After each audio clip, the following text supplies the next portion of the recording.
Good day sa inyong lahat. Kami ang Group 2. Ngayon, aming ipapaliwanag sa inyo kung ano ang imahinatibo.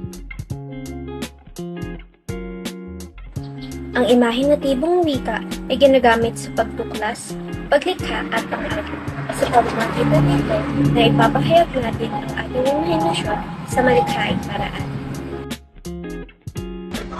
Nagagamit natin ito upang ipaliwanag o sabihin ng isang bagay upang mas maging malikhain ng isang kwento, kaya't ginagamit natin ang ating imahinasyon upang makalikha tayo ng mga bagay na kapanipaniwala lalo na sumpang.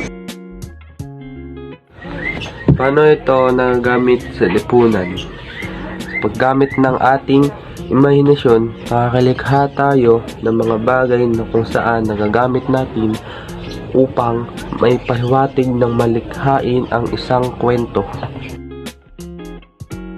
Naginip ako kahapon na meron akong superpowers para makalipad. Pinapahayag ko na sa edad na 35, ako ay magiging presidente ng Estados Unidos ng Amerika. Paano kaya kung may kapit sa puno? Siguro kaya kong makalipad sa himpapawid. Papaisip ako, 10 years from now, kung ano ang aking magiging trabaho.